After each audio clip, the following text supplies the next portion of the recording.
Cet épisode est une conférence hors série enregistrée au pop-up Maison Shift en partenariat avec Makers Family. Merci à eux pour cet événement et pour leur soutien à Couture Apparente.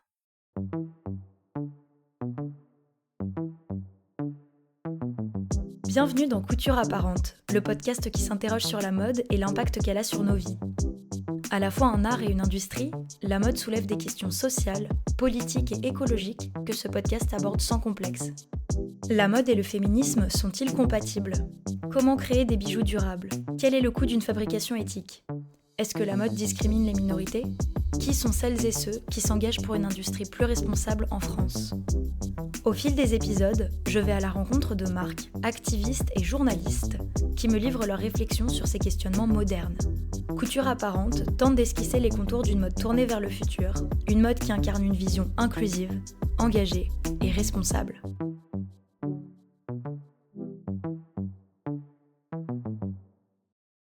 Bonjour à tous, merci d'être avec nous aujourd'hui pour cette conférence au cœur du pop-up de Maison Shift, organisée en partenariat avec Makers Family et Couture Apparente Podcast, qui va porter sur un thème assez rarement discuté, où en est la mode éthique en Europe. C'est un sujet qu'on aborde peu dans Couture Apparente car c'est un podcast français où on reçoit principalement des acteurs locaux. Sauf que la mode éthique fait partie d'une industrie évidemment mondialisée, la mode. Pour se coordonner et se développer, notamment face au contexte économique complexe, on le voit par exemple en France où de nombreuses marques engagées ont fermé ces dernières années, il est très important de nous réunir et d'échanger, que ça soit entre jeunes créateurs pour s'informer des opportunités internationales, grâce à des pop-up comme Maison Shift qui permettent d'introduire des petites marques à de nouveaux cercles de consommatrices, mais aussi, par exemple, quand on veut pousser des lois à l'international. Je pense notamment aux membres du Parlement européen qui ont fait voter des directives comme celle sur le devoir de vigilance.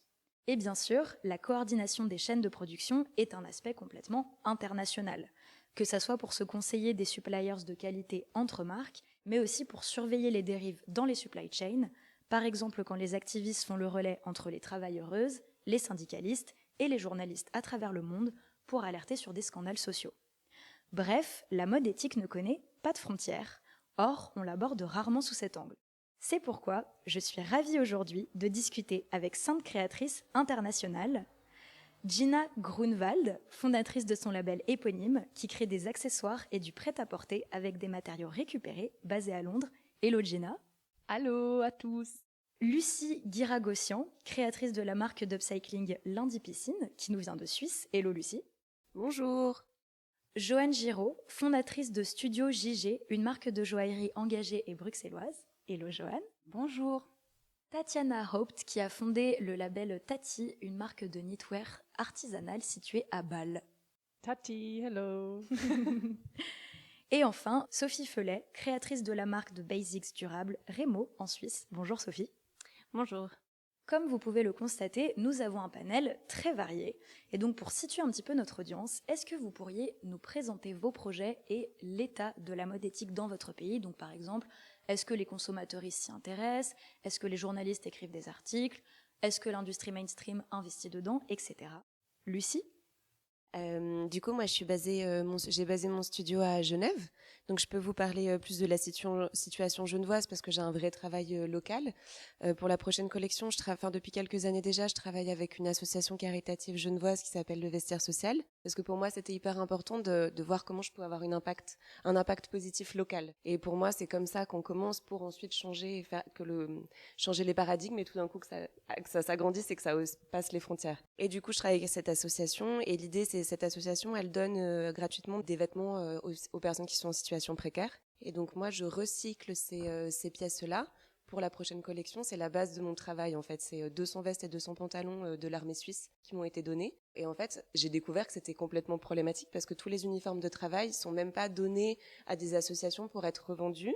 Ensuite, comme des associations par exemple comme Texed qui transforment tout ce qui est déchets textiles ensuite en isolant thermique pour les bâtiments. Tout ce qui est uniforme de travail, en fait, c'est une tellement grande quantité que les associations n'ont pas le temps de les récupérer, les trier pour les redonner. Donc c'est vraiment, ça part à la poubelle. C'est complètement gâché. Et du coup, pour moi, c'est important de travailler avec des vrais déchets, donc des choses qui peuvent pas être données à des personnes et être portées en tant que telles, mais vraiment qui sont destinées à la poubelle. Et du coup, j'en ai appris beaucoup sur la situation à Genève. Donc il faut savoir, l'année passée à Genève, juste à Genève, dans le canton genevois, il y a eu 2200 tonnes de vêtements sur l'année 2023 qui ont été en fait donnés dans les bennes ça s'appelle les boîtes à fringues. Donc là, on parle juste de la consommation et des gens qui ont conscience qu'il faut donner dans les boîtes. On n'a aucun chiffre, du coup, on n'a pas d'autres chiffres sur le reste. Donc là, après, moi, je me dis, mais du coup, ça, c'est juste à Genève. Qu'en est-il en fait du reste du monde, sachant que quand même avec le Luxembourg, la Suisse, on est les deux pays en fait qui consomment le plus de vêtements, qui ont aussi un pouvoir d'achat, je pense, assez élevé. Donc voilà ce que je peux vous dire sur cette situation-là. Moi, j'essaye à mon échelle avec mes 200 vestes et mes 200 pantalons de proposer une autre solution. Et est-ce que tu dirais que les consommateuristes sont intéressés par ce projet? Est-ce que tu as des journalistes aussi qui t'ont questionné, qui sont venus te chercher?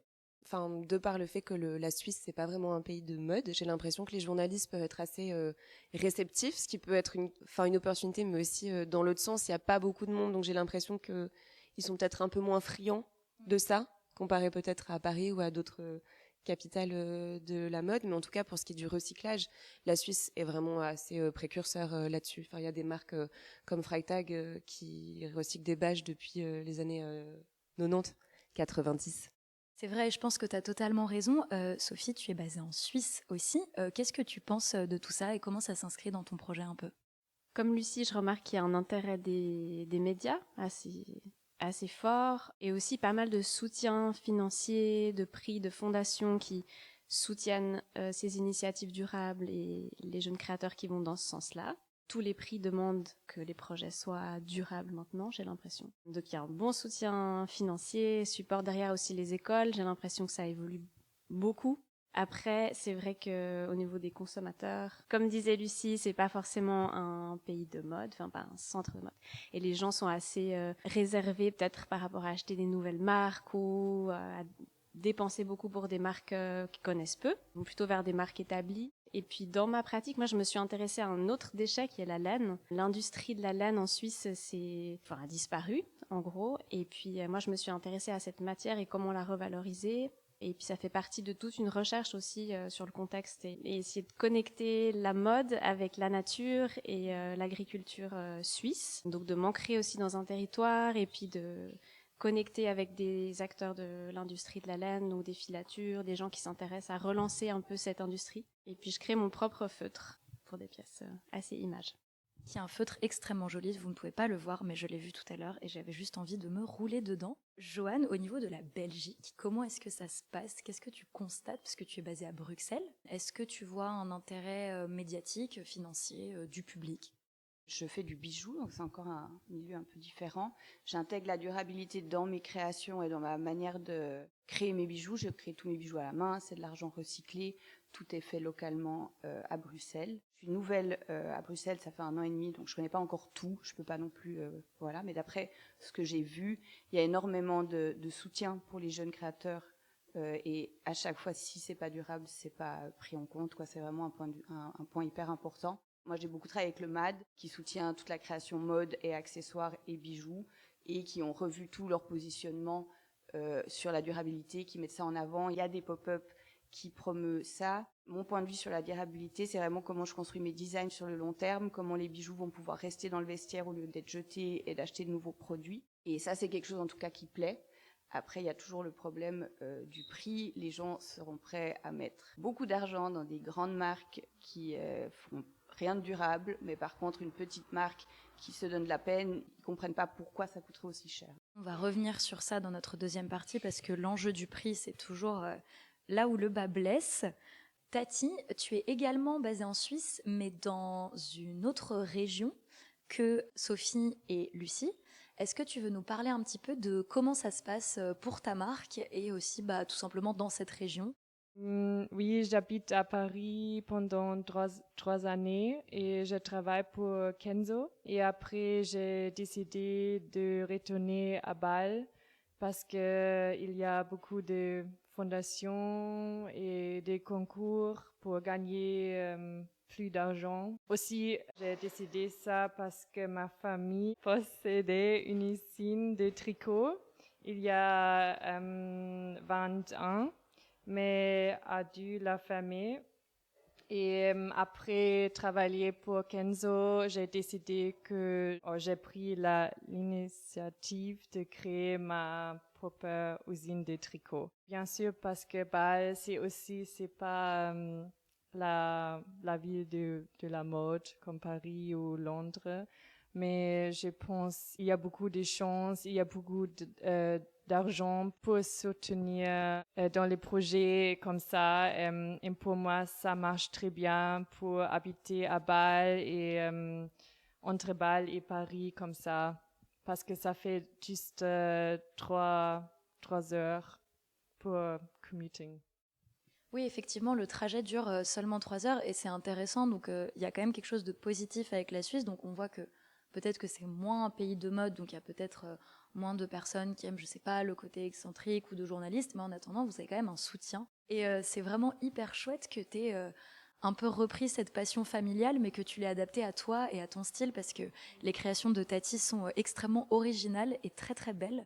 On va passer de l'autre côté de la Manche, car nous avons une designer qui est basée à Londres. Gina, est-ce que tu peux nous parler un petit peu de la situation de la mode éthique, que ça soit à Londres, en Angleterre, dans ton expérience à toi? J'imagine que c'est un pays où il y a beaucoup de jeunes créatrices. À Londres, il y a beaucoup d'initiatives comme Trash Club. C'est un club très global en fait, mais ce sont des jeunes créateurs à Londres qui l'ont lancé. Je fais aussi partie du Trash Club et c'est un peu lié aussi à Fashion Revolution qui est bien. Ursula De Castro fait aussi partie, Matthew Needham. Fashion Revolution, qui est aussi une association, en gros l'association principale qui s'est adressée à la mode et à son impact social. Et là, on a vraiment la sensation qu'il y a beaucoup qui se passe dans ce mouvement éthique, green, upcycling, zero waste. Je me sens assez bien là, à Londres et aussi à l'université où je fais maintenant, après le bachelor, je fais mon master à la St. Martin's. Et là, il y a plus en plus vraiment, ça fait part du cours en master, ils nous disent vraiment, alors comme tu adresses mode éthique, et c'est beau à voir que tous les designers sont sur leur chemin de trouver leur solution plus optimiste et moins destructif. Et c'est pas mal compliqué, on le sait tout, mais... Et est-ce que tu dirais que la presse anglaise vient voir les jeunes designers? Est-ce qu'ils ont tendance à vous pousser dans des articles, dans des interviews? Pour moi, c'était génial. J'avais assez de chance, mais j'étais aussi très proactif de poser des questions, de me présenter via Instagram et par des emails aux publications comme Perfect Magazine, où ils m'ont déjà fait dans mon première ou deuxième année au bachelor, ils m'ont fait un interview comme ça, et c'est assez génial avec des éditoriales dans des magasins comme ça.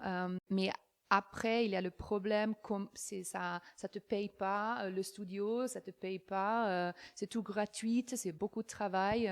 Et pour moi, en ce moment, avec le master, je dois vraiment trouver une solution parce que j'ai fait tous ces entretiens, des éditoriales. Je dois trouver un mode pour continuer avec ma pratique, mon master, ma collection finale.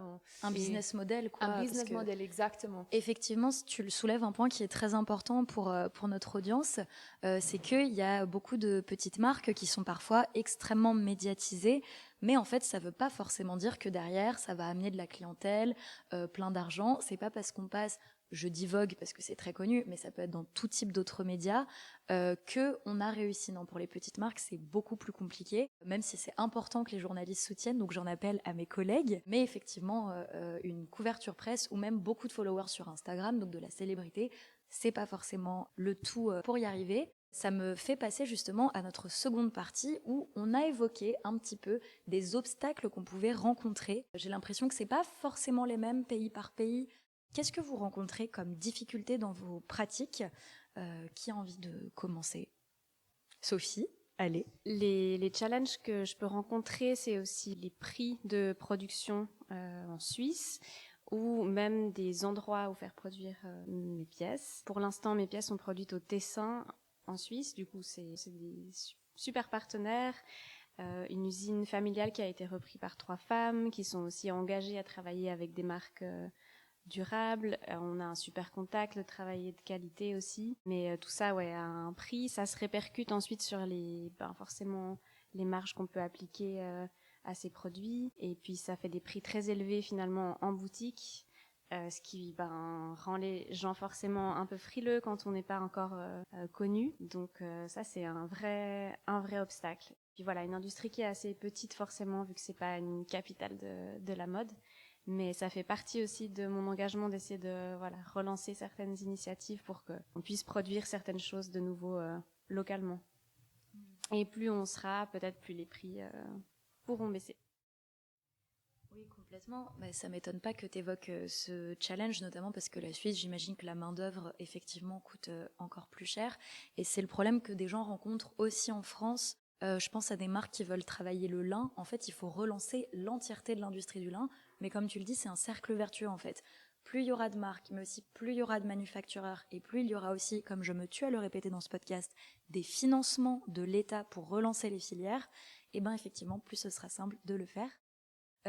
Joanne, en Belgique, et peut-être plus largement qu'en Belgique, parce que je ne connais pas exactement l'entièreté de ta chaîne de production, qu'est-ce que tu peux rencontrer comme challenge ou pas? Tu me disais tout à l'heure, avant l'interview, qu'il y avait quand même une bonne réceptivité à tes designs, qui sont à la fois assez originaux, mais quand même minimalistes, donc qui peuvent aller à pas mal de monde. Donc ça, c'est un point fort, mais est-ce qu'il y a aussi des points faibles, entre guillemets? Alors, les challenges que moi je rencontre, d'abord je voulais juste revenir. La Suisse soutient aussi beaucoup les créateurs suisses à l'étranger. Moi j'ai eu beaucoup de support financier par Pro Helvetia, beaucoup de maisons Shift que je fais maintenant alors que je suis basée à Bruxelles. Donc la Suisse, même s'ils n'ont pas cette scène mode, vont aussi soutenir les gens qui partent. Après, je produis tout moi-même à la main. Donc pour l'instant, c'est facile à gérer. Trouver les matériaux peut être plus compliqué. Je travaille localement, mais il y a quand même des procédés dans la bijouterie qui sont pas durables, qui sont pas responsables. Tout ce qui est dorure, c'est pas des procédés qui sont très bons pour la planète. Donc voilà, ça c'est des choses sur lesquelles je travaille, mais qu'il faut encore trouver des solutions. Tout ce qui est packaging est très compliqué. Si on veut du packaging intéressant, durable et dans des petites quantités, c'est très dur à trouver, ou alors c'est excessivement cher, ou alors il faut le faire nous-mêmes, mais on ne peut pas tout faire. Donc ça serait un peu les challenges pour moi. Au niveau des clients, ils sont réceptifs. Après, moi, pour moi, c'est naturel ça devrait être naturel d'être durable. C'est plus une option. On ne peut pas ne pas être durable dans le moment qu'on vit maintenant. Et c'est vrai que je pousse plus mon concept de bijoux, les designs que je fais, et c'est un peu inclus dans le reste, mais j'en parle moins dans les descriptions que je fais. Est-ce que tu as des collègues en Belgique, du coup, qui résonnent un peu avec ce que tu dis? Est-ce que c'est un sentiment partagé, notamment par rapport au fait d'avoir du mal à chercher, à sourcer certaines matières? Il faut trouver les endroits qui ont les bonnes matières, les gens. C'est vrai qu'à Londres, j'avais pas du tout ce problème. J'ai vécu à Londres pendant 8 ans, j'ai lancé la marque là-bas. Et l'argent était recyclé de toute manière dans les boîtes où j'allais. Je n'ai pas trouvé pour l'instant à Bruxelles. Alors, j'ai pas encore pu faire toutes les recherches. Comme j'ai dit, ça fait 1 an. Il y a beaucoup d'autres choses à gérer qui doivent aussi être faites plus d'un point de vue financier. Et ma foi, il faut manger. Donc, il y a des choses à régler avant. Mais donc, j'ai pas forcément encore tout trouvé, les choses qu'il fallait. Mais c'est vrai que c'est moins logique, quoi. Il n'y a pas ce truc logique. Ah oui, c'est de l'argent recyclé, on le note, on le certifie. Ça, c'est quelque chose que Si je cherche. peux dire quelque chose sur Londres, c'est G90. Alors ça, c'est vraiment génial avec Londres qu'il y a un peu tout. Il y a des modèles, il y a les matériaux, il y a les magazines comme ça. Et c'est un hub super international. On se trouve très bien comme un créatif, non? Effectivement, c'est vraiment hyper... c'est simple. Il y a déjà tout ce côté production qu'on a sur place et c'est connecté, qui est hyper accessible, connecté avec tout le monde, je pense. Et, oui. Après, je voulais juste rajouter, parce que tu me posais la question, par contre, au niveau de toutes les petites structures, les petits créateurs de bijoux à Bruxelles, tout le monde fait... j'ai l'impression, je ne connais pas tout le monde, mais tous ceux que je connais font des pièces durables, travaillent avec l'argent recyclé, c'est devenu un peu inné pour toutes les marques. Alors, à savoir si tout le monde le dit parce qu'il faut le dire, ou est-ce qu'ils le font parce qu'ils ont à cœur de le faire. Mais c'est vrai que c'est devenu assez dans la logique des choses de passer par là. Eh ben, j'ai envie de rebondir sur Gina, parce que tu nous parlais de Londres. Il y a quand même visiblement des gros points forts pour la mode responsable. Est-ce qu'il y a aussi des challenges? J'imagine que oui, peut-être qu'ils ne sont pas typiques à Londres, mais est-ce que toi, tu as pu en rencontrer? J'imagine pas au niveau du sourcing, du coup. Oui, c'est un peu l'idée comment on peut développer un business model pour ma marque, pour mon studio créatif. J'avais cette idée toujours que aller faire une production en Europe, mais de faire beaucoup de pièces comme un zero waste designer, comme je me sens et comme je travaille, j'ai toujours pensé ça va pas avec ma pratique, ou c'est un problème de faire beaucoup de pièces d'un produit. Aussi, si ce produit est toujours fait sur conditions ethical et avec des matériaux très naturels ou recyclés, ou c'est un zero waste pattern cutting. Si on fait beaucoup de pièces, c'est un problème. Maintenant, comme je suis ici à Paris, hier on a fait des mentoring sessions avec des gens incroyables. Oui, avec la fédération du prêt-à-porter féminin et Thibaut Ledunois, qu'on embrasse. Exactement. Et comme avec lui, j'ai vraiment parlé sur cette idée de production et de le voir vraiment comme un véhicule pour expander mon idée, la marque ethical, et de faire à la fin vraiment des bonnes choses. Ça doit pas être un problème.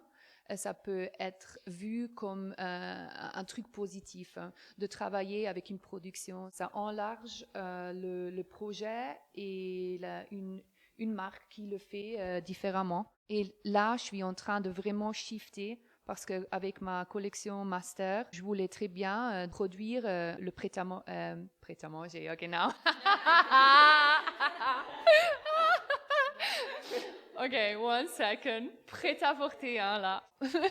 C'est hyper intéressant et effectivement ce que tu soulignes, le côté petite quantité de production, donc potentiellement difficulté à trouver des usines qui vont accepter ces commandes. Pour le détail, en fait, c'est parce que des fois les usines sont tout simplement obligées d'avoir un certain nombre de commandes pour pouvoir assurer leur propre survie. Mais ça, c'est une problématique du coup qui bloque des petites marques qui voudraient produire localement. C'est un problème dont tu m'as parlé hier, Lucie.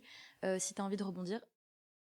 Oui, c'est vraiment cette difficulté pour la production. Moi, j'ai mis peut-être 6 ans à trouver des partenaires en fait qui acceptent de produire en petite quantité, parce qu'il y a aussi la problématique que moi je rencontre. Moi, je chine, du coup, je sélectionne vraiment ce que j'appelle des trésors en fait quand je trouve ces matières textiles, ces vêtements que je détourne ensuite.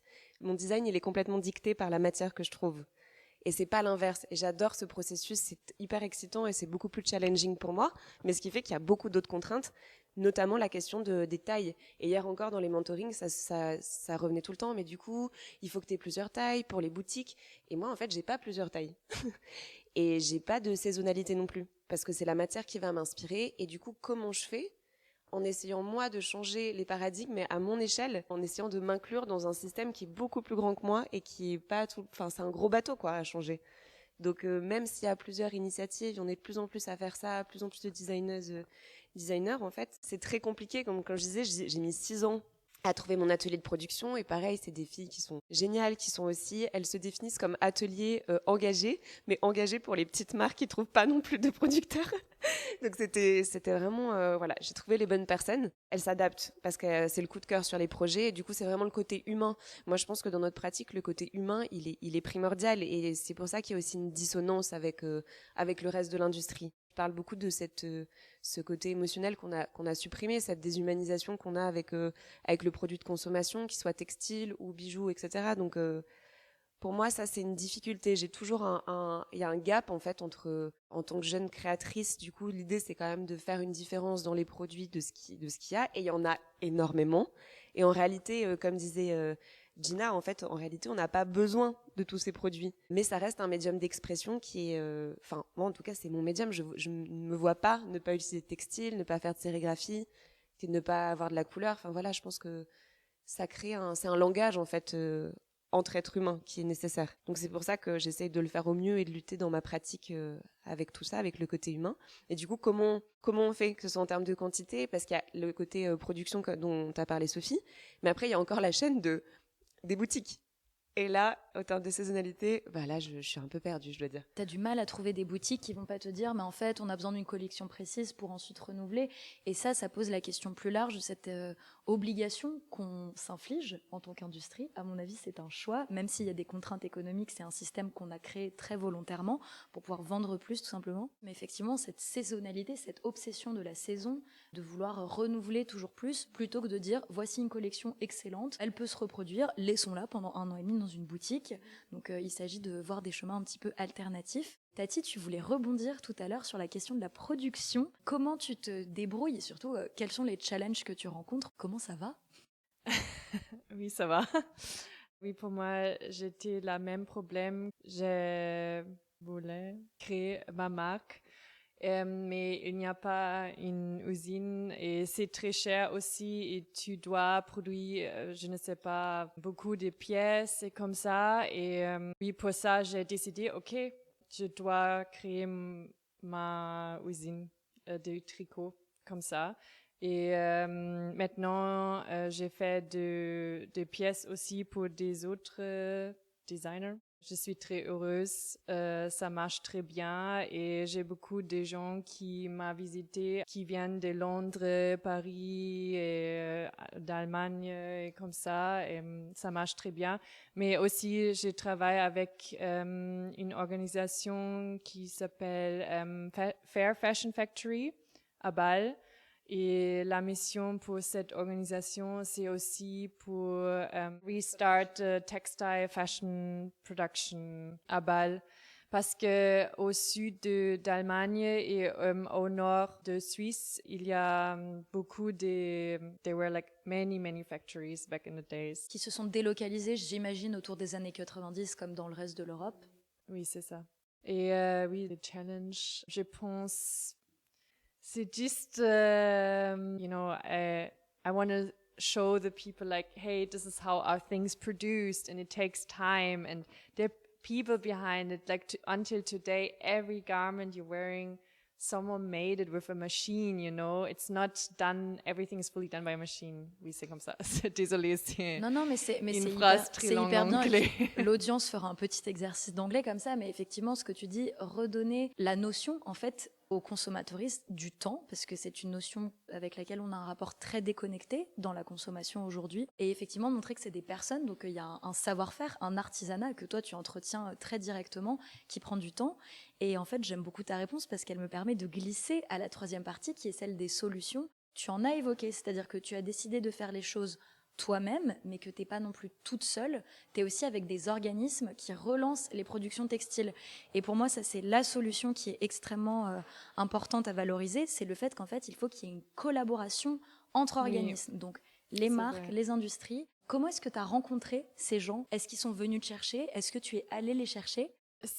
Comme je vous dis, c'était une coïncidence, parce que j'ai une autre marque qui s'appelle Apri Studio et les créateurs, il m'a dit, il y a une place, Fair Fashion Factory, et ils cherchent quelqu'un who has the knowledge about la maille, les tricots et comment ça fait et tout ça. Et comme ça, j'ai juste envoyé une email et j'ai visité et ça fait 2 semaines et j'ai déménagé dans cette place et voilà. Voilà, une bonne solution, collaboration, et comme on le voit, le fait de parler entre créateurs, créatrices, c'est hyper important pour trouver des solutions.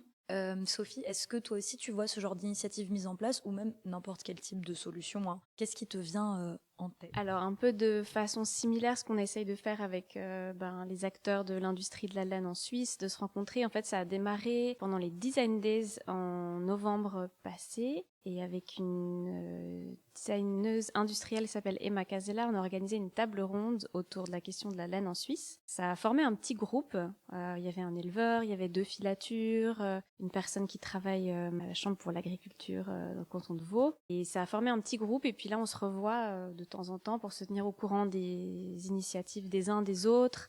Et ça amène une sorte de collaboration aussi, des ponts. Le groupe grandit à chaque fois. Donc c'est un peu une initiative de collaboration. Après, je crois aussi très fort à la collaboration entre jeunes créateurs, même à l'international, se filer des tuyaux, étudier les modèles des uns des autres, voir comment chacun a fait. J'aime bien aussi faire ce job de faire des interviews. Je le fais pas assez, mais j'ai un site où je les relaye et partager les solutions des uns des autres. Voilà. Lucie, tu es également en Suisse. Est-ce que tu vois des solutions qui sont mises en place, ou est-ce qu'il y a des solutions même qui n'existent pas, mais que toi, tu aimerais voir plus mises en place, que ce soit pour la mode éthique suisse ou de manière générale? Alors moi, ce que j'ai l'impression, c'est il y a encore cette distinction, bon c'est encore un autre chapitre, mais il y a toujours cette distinction entre mode et mode durable. Et ça, c'est un truc que je comprends pas. J'arrive pas à saisir comment ça peut pas être une et même chose. Et du coup, il y a toujours ces événements qui sont distincts en fait. En fait, moi, je me retrouve pas, par exemple, dans ces événements éthiques. Et du coup, c'est aussi comment arriver à trouver des événements. Et c'est pour ça que je suis trop contente d'être là aujourd'hui avec Maison Shift, parce que je me sens, pour moi, c'est le design avant tout. Et pour moi, c'est grâce au design qu'on va, en gardant cette désirabilité du produit, en utilisant des codes, en fait, pour moi, qui parlent un langage de mode ou d'industrie, des langages de l'industrie de la mode, qu'on va arriver à sensibiliser les gens. Tati, elle a un peu parlé de ça. Pour moi, un de mes gros job avec la marque, c'est la sensibilisation. C'est-à-dire que si je raconte pas l'histoire derrière, je parle pas avec les gens juste de comment on fabrique un vêtement, comment j'arrive à ça. Donc ce côté de sensibilisation, les gens, ça les touche beaucoup moins. Mais ils sont quand même assez réceptifs. Donc moi, ce que je verrais comme solution, j'ai tourné un peu le problème dans tous les sens, mais je me dis, plus on est indépendante, mieux c'est. Ce qui est assez paradoxal, parce qu'on a toujours envie de s'inscrire dans, comme je disais avant, dans ce système-là qui peut nous promouvoir. Mais en fait, j'ai l'impression que, par rapport à ma pratique, j'ai l'impression que ça va pas fonctionner. Pour moi, ça serait une solution qu'on crée, en fait, et on voit beaucoup ça d'ailleurs dans les campagnes et dans l'agriculture, en fait, des magasins qui sont collaboratifs, où tous les agriculteurs ont leurs produits et ils font des tournus, en fait, d'avoir une boutique participative de créateuristes qui soit vraiment ancrée sur un design contemporain et singulier. Je pense que ça serait un modèle qui serait vraiment intéressant et assez tourné vers le futur, qu'on ait vraiment une boutique qu'on autogère en fait. L'autogestion dans la mode, un concept largement sous-estimé et à titre personnel, comme ça n'étonnera pas l'audience du podcast, si vous m'écoutez depuis longtemps, ça me parle beaucoup. Et je trouve que tu soulèves aussi un point très important parce que ça a pu être un challenge de mon point de vue dans la mode éthique et Maison Shift fait ça très bien. C'est vraiment dommage que vous soyez pas là pour la conférence, l'audience du podcast, parce que les créations sont magnifiques, elles sont originales et t'as tout à fait raison. Pour moi, une mode qui est pas avant tout sur le design et qui en plus a des valeurs qu'elle sait retracer et raconter à son audience, ça va être beaucoup moins touchant parce que on s'habille pour être content de comment on est habillé. Vous le faites toutes très bien. Et Gina, j'ai un énorme faible pour tes créations. Est-ce que tu veux un petit peu nous parler des solutions que toi tu vois pour ta propre marque, mais aussi à Londres de manière générale? En Angleterre, vous avez quand même une situation spécifique. Comment on s'organise pour faire mieux? Alors à Londres, il y a le BFC, c'est le British Fashion Council, et c'est Sarah Moa. Elle travaille pour Vogue Runway. Et le BFC, cette organisation est vraiment géniale pour soutenir avec New Gen, par exemple, quelques marques peut-être. Ce sont peut-être seulement 10 marques, petits, un peu plus grands, qui sont basés en Angleterre. Ils sont presque tous basés à Londres, comme c'est un peu, oui, la capitale de la mode, bien sûr. Et ça, c'est bien, mais ça suffit pas du tout. Et paye le défilé pour la London Fashion Week, si tu fais partie de l'organisation comme ça. Et il y a aussi du mentoring et tout ça. Mais c'est aussi très difficile pour le BFC parce qu'ils doivent trouver des sponsors pour gagner l'argent et pour le donner aux jeunes créateurs, jeunes marques. Donc ça, ce serait plutôt des grandes entreprises, des grandes marques ou des mécènes privés qui donnent de l'argent. Donc en fait, il faudrait qu'il y ait un plus gros soutien des marques ou des millionnaires anglais. Ah, ça serait génial. Ça serait génial. Donc, effectivement, donc il y a des organisations qui sont de bonne volonté, mais elles manquent de funding. Et là, encore une fois, j'en reviens en bonne française à mon obsession de l'argent public. Est-ce que le gouvernement investit de l'argent dans le British Fashion Council? Oui, ils ont des initiatives aussi sur la... Par exemple, moi, je suis intéressée sur le topic laine en Angleterre et laine mérino pour faire des bases sportives pour ma marque, pour ma collection. Et là, ils vont aussi vraiment, comme en Suisse, en Angleterre aussi, c'est tout un peu perdu avec la production textile. Et l'Angleterre avait beaucoup de laine et tout ça, et c'est presque tout perdu. Il y a le gouvernement, il veut vraiment trouver des solutions et de soutenir, de relancer la production textile. C'est génial pour des nouvelles marques, mais il faut beaucoup d'années pour y arriver. On doit vraiment faire un start là. Si on commence pas, on va jamais y arriver. Alors c'est à nous, jeunes créateurs, créatrices, de faire le start. Tout à fait. Et effectivement, c'est le fameux, c'est une montagne, mais si on commence pas à l'escalader aujourd'hui, on sera toujours au pied demain. C'est intéressant de voir que tous les pays essayent quand même de relocaliser un petit peu leur production. En France, on a le lin, on a aussi un petit peu de laine. Évidemment, la Suisse a plus de laine et je suis contente de voir que l'Angleterre aussi. Joanne, est-ce que tu vois des initiatives comme celle-ci en Belgique à propos de la relocalisation ou tout simplement des initiatives pour soutenir les marques éthiques?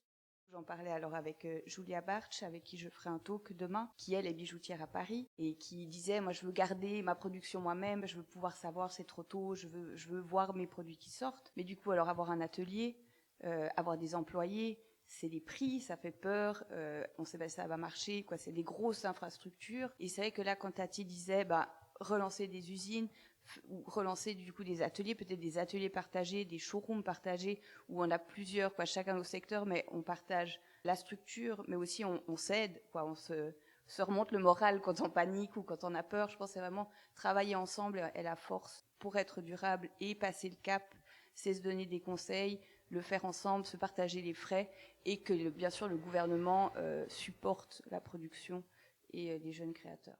J'adore la notion de mode collaborative. Dans la mode éthique, pour avoir passé près de 4 ans maintenant dans ce milieu, je vois effectivement qu'il y a beaucoup plus de collaboration que dans le reste de l'industrie, et même les marques non éthiques, quand elles décident de se mettre à de l'éthique, en fait c'est tellement compliqué, ne serait-ce que de trouver une chaîne de production qui paye bien les gens, qui utilise des matières durables, etc. Il y a beaucoup plus de collaboration, donc ça me fait extrêmement plaisir.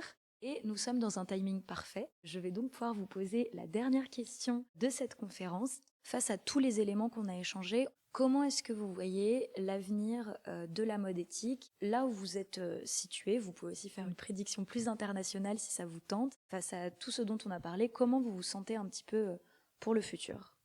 Sophie, allez. Je me lance. Je me sens au pied d'une montagne, justement, il y a beaucoup de travail. J'ai l'impression qu'il y a vraiment beaucoup de travail, mais j'ai aussi envie d'y aller. Je suis assez positive avec ces systèmes de collaboration, avec une relocalisation aussi, des ancrages plus territoriaux, et puis juste avec joie et bonne humeur aussi, je pense. C'est important, l'envie. Moi, je rejoins Sophie, c'est vraiment ce que je disais au tout début, c'est que pour moi, en fait, le problème, il est tellement vaste, il est tellement général que ça donne le tournis. Et du coup, ça fait perdre aussi espoir. Donc, moi, je préfère faire des zooms et regarder comment je peux avoir cet impact local. C'est hyper satisfaisant de voir que, justement, en travaillant avec des associations ou en partageant en collaborant avec d'autres designereuses, artistes, je sais pas, architectes, d'autres personnes dans le domaine artistique, on arrive vraiment à créer un produit ou à créer un événement qui a un impact comme ça positif, mais on a un résultat assez immédiat. Ça, c'est chouette. Et du coup, ça me donne beaucoup d'espoir. Et comme Sophie, je suis hyper positive et joyeuse vis-à-vis de ça. En fait, je pense qu'on va y arriver. C'est juste, il faut qu'on s'entraide, ça c'est sûr. Ce que tu dis par rapport à la localité est très important. D'ailleurs, dans les mouvements activistes, c'est aussi quelque chose qui se dit beaucoup. Il ne faut pas qu'on se dise qu'on va changer le monde ou, par exemple, à tout hasard, dans les mouvements féministes, qu'on va détruire le patriarcat. Il faut se concentrer sur un problème très concret, très petit, très local. Les activistes écologistes le savent parce que si tu considères la globalité de l'écologie, tu fais une crise de panique. C'est une technique qui marche très bien, mais effectivement, je trouve ça super d'infuser ça dans la création, quoi. Donc c'est un super conseil. Gina. Pour moi, c'est vraiment ce groupe ici, Maison Shift, voir tous ces ladies super strong, des power women. Ça me donne vraiment d'espoir et de la force et ça me émeut vraiment beaucoup et ça me donne de la force de continuer avec mon travail. J'espère vraiment rester à Londres et de trouver un moyen aussi avec Brexit parce que pour beaucoup des créatifs maintenant ils déménagent à Paris parce que c'est plus facile. J'espère de trouver un moyen. de collaborer avec tout le talent que je trouve ici féminin. Pour moi, c'est vraiment important et je me réjouis beaucoup dans le futur de faire des bijoux avec Joanne, de travailler avec Lucie, de faire du tricotage, de knitwear avec Tati, de travailler avec la laine comme avec Sophie. Tu as tout à fait raison et d'ailleurs c'est un point intéressant parce que comme vous le remarquerez sur le podcast, c'est un choix politique et éditorial mais c'est aussi parce que c'est une réalité. Je vois beaucoup plus de femmes et de personnes qui sont issues des minorités de genre dans la mode éthique qui gèrent leur propre marque, peut-être parce que les femmes et les minorités de genre sont conditionnées à être dans le care plus que les hommes cis. Voilà, c'est une théorie sur laquelle je vous laisserai méditer. Tati, est-ce que tu veux nous partager ton ressenti pour l'avenir ? Girl power, girls. Très bien. On adore. C'était non pas le mot de la fin. Il reste Joanne, pardon. Joanne, qu'est-ce que tu penses de l'avenir ? C'est un peu comme tout le monde vient de dire. Je pense que ça peut être parfois épuisant. Enfin, moi, j'ai pas que les questions durables à cœur. Toutes les questions féministes, les questions queer, les questions de genre sont des choses que j'essaye vraiment d'impliquer dans ma pratique et dans ma marque. Mais c'est vrai qu'il y a des jours où on est un peu là... fuck it, je vais faire comme les hommes cis et puis juste me faire plein de fric et puis arrêter de me prendre la tête pour tout le monde. Donc voilà, et c'est aussi d'ailleurs très problématique que ce soit une majorité de femmes qui prennent ça en compte, mais justement d'un coup des événements comme ça où on rencontre des gens, où on est soutenu, des fois on s'essouffle un peu, puis on revient, on refait une semaine comme ça, on est reparti à bloc, on a des nouvelles idées, on voit qu'il y a des possibilités pour le futur. Et c'est vrai que les questions de collaboration et de construire un futur ensemble, je pense, sont les meilleures solutions maintenant. Pour changer du coup la conclusion, ce serait collaboration, relocalisation et bien sûr féminisme. Merci beaucoup. Merci.